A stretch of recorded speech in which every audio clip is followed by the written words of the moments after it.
Subhanahu wa taala masih memberikan segala kebaikan, kenikmatan.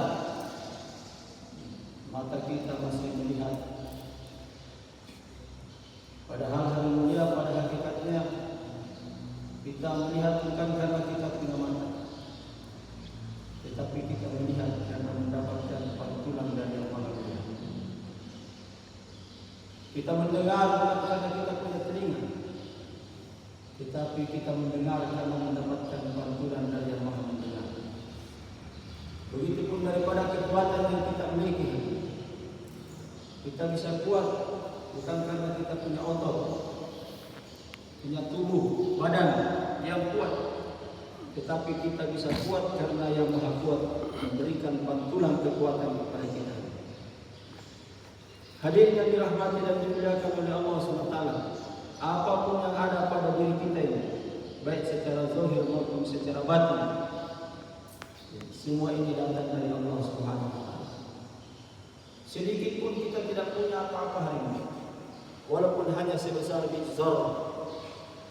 Kita ini lemah, kita tidak tahu apa-apa. Dulunya kita dilahirkan di atas muka bumi dalam keadaan lemah.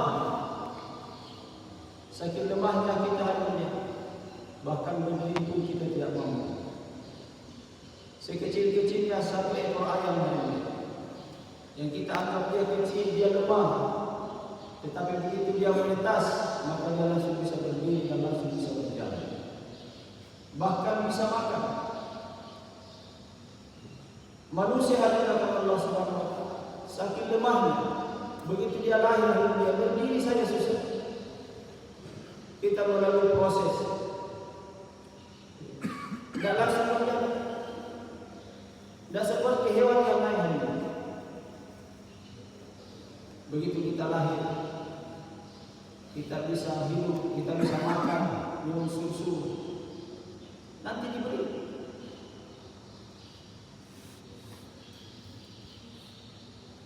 Nanti diberikan, nanti dibantu melalui proses bertahun-tahun baru bisa merangkak, baru bisa berkurang, baru bisa tumbuh, baru bisa berdiri. Butuh waktu lama untuk bisa berjalan, butuh waktu lama untuk bisa bicara. Hari ini yang dirahmati dan dimuliakan oleh Allah SWT, semua yang ada pada diri kita hari ini, semua ini datang dari Allah SWT. Kita pun ada di tempat ini, duduk di tempat ini, sedikit pun tidak ada hubungannya dengan kekuatan kita, tidak ada hubungannya dengan ilmu yang kita miliki hari ini. Kita ada di tempat ini semata-mata karena Allah sayang sama kita, Allah cinta sama kita, digerakkan kita, didudukkan kita di tempat ini. Maka dilakukan Allah SWT ini yang perlu kita syukuri.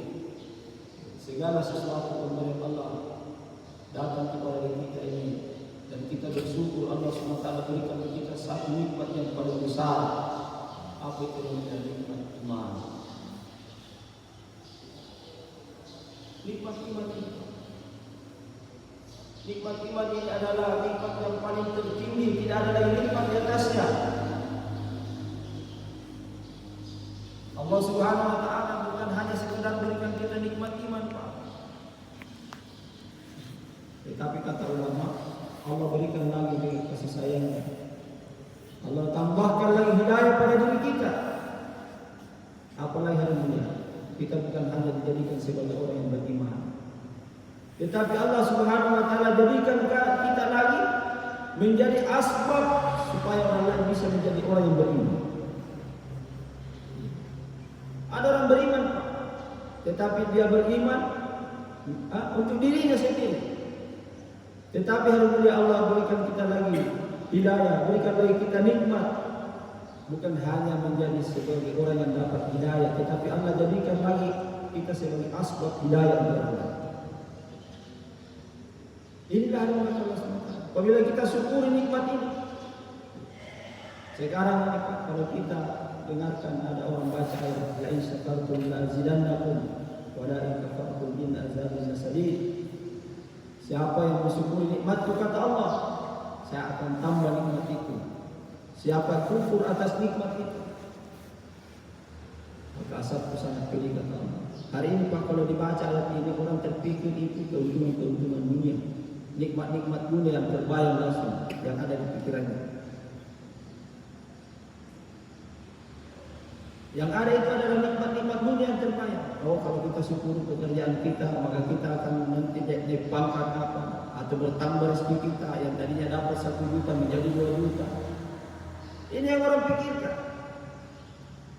Padahal nikmat yang paling tertinggi yang Allah Ta'ala berikan kepada kita, nikmat ini.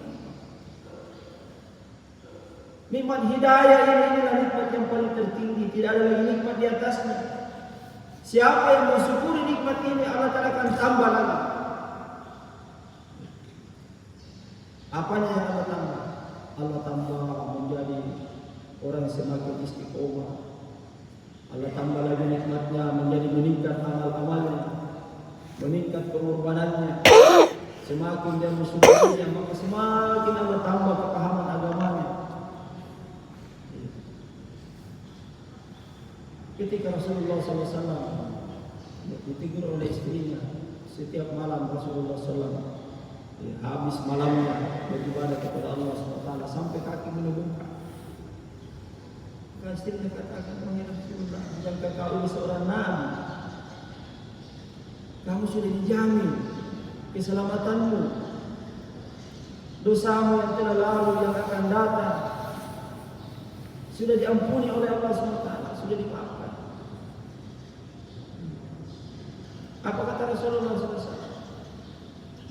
Apakah saya tidak pantas menjadi hamba yang bersyukur? Jadi mensyukuri nikmat ini dari Allah SWT, menambah ketaatan kita kepada Allah. Inilah nikmat yang Allah Ta'ala berikan kepada kita.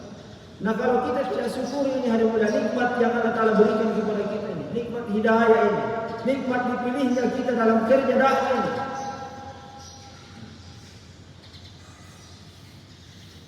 maka apa namanya? Kita tidak syukuri, kita menganggap kerja dakwah ini sebagai beban dalam kehidupan kita. Kita tidak sungguh-sungguh dalam kerja dakwah. Kan banyak sekarang begitu. Ada sebagian di antara kita yang menganggap bahwa kerja dakwah bukan sesuatu yang penting. Sehingga tidak sedikit hari ini orang lepaskan kerja dakwah. Kenapa? Dia tidak istiqlas. Ikhlas mungkin ya. Ketika seorang berkorban keluar semua ikhlas, korbankan hartanya, dirinya, waktunya. Tapi belum tentu dia istiqlas dalam kerja dakwah. Apa itu istiqlas? Sebenarnya meyakini bahwa ini satu-satunya jalan yang akan menyelamatkan diri saya, ahli keluarga saya, dan umat seluruh alam. Apapun keadaannya, apapun risikonya, saya tetap akan buat kerja dakwah sampai akhir hayat saya. Dia tidak syukuri ini, Pak, nikmat pemberian Allah ini, dipilihnya kita dalam kerja dakwah ini. Sehingga apa? Mulai lemah, mulai tinggalkan dakwah. Saya masih teringat bayangnya Kiai Malaysia. Saat itu pernah ada istimewa sama tahun 2005 ke 2006 pada saat itu. Orang yang tinggalkan kerja dakwah, kata beliau, maka Allah Subhanahu wa Ta'ala akan berikan 3 kegelapan. Sebagaimana Nabi Yunus alaihissalam diberikan 3 kegelapan berlalu. Ketika Nabi Yunus lari dari kaum, dia ditarbiyah oleh Allah Subhanahu wa Ta'ala sampai ditelan oleh ikan paus. Berapa lama dalam perut ikan paus? 40 hari 40 malam. Lalu Allah Ta'ala SWT berikan 3 kegelapan. Kegelapan yang pertama Allah berikan adalah gelapnya malam. Yang kedua gelapnya dalam dasaran laut. Ikan Pak kalau dia besar, itu pasti dia berada di kedalaman yang paling dalam. Yang ketiga gelapnya di dalam perut ikan. Ini 3 kegelapan yang diberikan oleh Allah SWT kepada Nabi. Hari ini Pak pekerja agama yang dipilih oleh Allah SWT, lalu dia tinggalkan kerja dakwah ini, Allah SWT pun akan berikan 3 kegelapan. Kegelapan yang pertama Allah berikan yaitu kegelapan sunnah. Kegelapan sunnah. Apa itu? Mulai sunnah hilang satu-satu. Jadi dapat surga. Mulai lepas ibadah. Tadinya begitu pakai cara. Mulai hilang. Tadinya panjang jenggotnya. Mulai jenggot potong sedikit. Akhirnya habis. Ini kegelapan ini. Kegelapan. Kemudian kegelapan yang kedua hari Allah SWT. Kegelapan amal. Mulai taklim di masjid hilang. Tidak ikut musyawarah lagi. Apalagi dia udah hilang amal-amal. Akhirnya lama-kelamaan tidak datang lagi ke markas. Solat mulai masjid. Lama-lama solat di rumahnya. Sampai tidak solat. Dan itu terjadi. Ini kegelapan amal. Lalu yang ketiga hari ini. Kalau dia orang baik, lalu Allah pilih dalam kerja dakwah. Lalu dia tinggalkan kerja dakwah ini, Allah buat dia menjadi orang tidak baik. Allah. Mulai ke sana kemari bermasalah muamalahnya, masalahnya.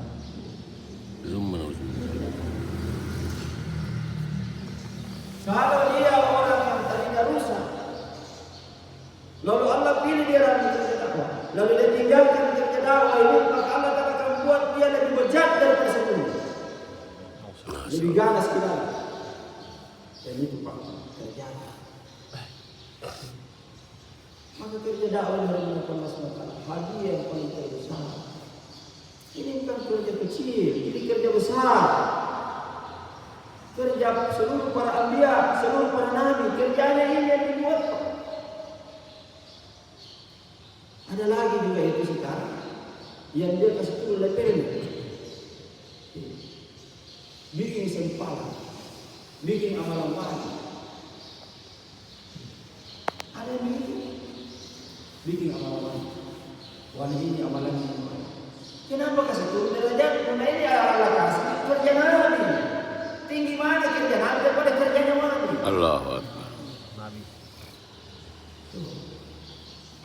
Wali-wali Pak, kalau dia tidak buat kerja dakwah, Allah cabut itu kewalian dalam dunia. Wali itu Allah Ta'ala angkat derajat karena dia dakwah. Coba kita lihat sejarahnya tersebut para nabi. Apa yang dia buat? Bukan karena zikir amal yang dia perbuat sampai dia jadi wali. Dia dakwah. Kalau dia tidak buat dakwah, Allah cabut itu kewalian dalam dunia.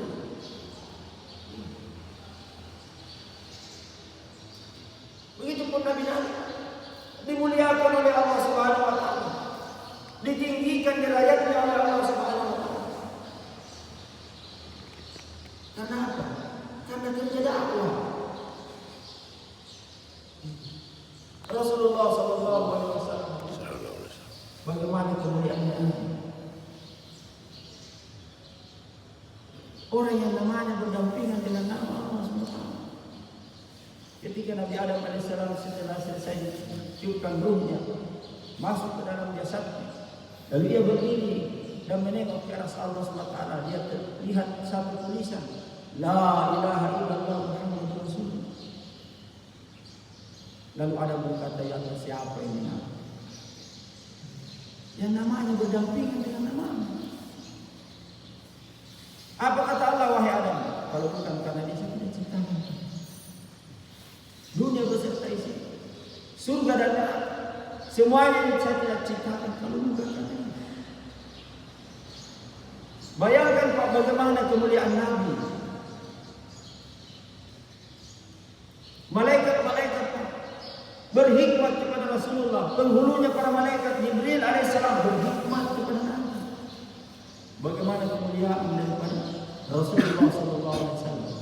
begitu beliau dihantar ke atas dunia ini, apa yang disuruh buat? Apa? Disuruh buat dakwah. Disuruh buat dakwah. Bahkan Nabi dihina, dicaci maki untuk dakwah, karena dakwah. Rasulullah SAW sampaikan sekiranya seluruh penderitaan Nabi terdahulu dikumpul jadi satu. Penderitaannya, kesusahannya, mendakwakan ini la ilaha illallah dibanding dengan kesusahanku, maka tidak sebanding dengan penderitaannya sekarang. Itu karena dakwah. Saking tingginya, saking mulianya ini kerja dakwah ini. Nah kita hari ini menganggap kerja dakwah itu beban. Kita anggap ini masalah. Seperti orang yang diberikan hormatan yang tidak paham dengan Al-Quran, diberikan batu, padahal ini berlian, bintang. Tapi karena orang ini dia tidak paham, dianggap ini batu biasa, batu yang nilainya tidak seberapa. Sehingga apa dulu dia? Batu ini ditaruh di sembarang tempat saja. Kenapa dia tidak tahu? Dia tidak paham. Dia tidak yakin bahwa ini batu permata, batu yang mahal, yang harganya sampai tidak bisa disebut bagaimana nilainya. Bagaimana kalau orang punya permata berlian sebesar bola itu, bagaimana kira-kira? Cuma orang ini dianggap seperti di batu pondasi itu biasa dipakai pondasi. Dia seperti kayak batu, dianggap ini batu kali. Maka dia taruh di sembarangan. Orang yang paham dan orang yakin bahwa ini betul-betul batu berharga, dan memang ini batu berharga, maka batu akan dijaga dengan baik. Dia akan suruh buatkan putih yang terbuat dari baja. Kemudian diberikan kode kunci yang tidak semua orang bisa tahu. Kemudian ditaruh daripada benda ini di dalamnya. Disuruh buatkan lagi lemari yang terbuat dari besi. Kemudian ditaruh di dalam kamarnya, disimpan itu peti di dalam lemari, baru digembok, dikunci.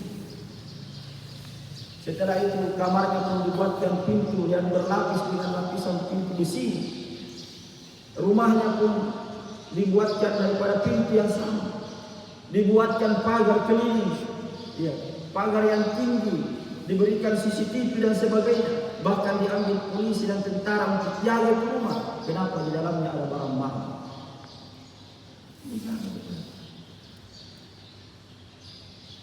Nah beginilah hari ini. Banyak orang menganggap bahwa kerja ini kerja biasa. Kerja biasa. Dia lihat seperti batu biasa, maka dia taruh sampai tempat. Akhirnya apa? Hilang itu batu, hilang itu hidayah dalam diri.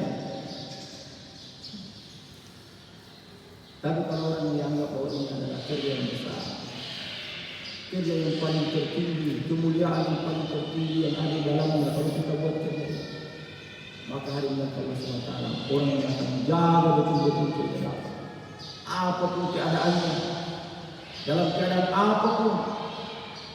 Sebagaimana yang Musa sampaikan, hendaklah engkau bagaimana dalam keadaan seperti orang yang naik ke atas gunung, meskipun kau terseret dan dari lantung bergantung, bagaimana kau berpegang di situ, meskipun kamu terseret, genggam daripada kerja dakwah sebagaimana menggenggam darah, gigit dengan gigi gerahanmu. Maknanya apa? Jangan sampai kerja dakwah ini lepas dalam diri kita.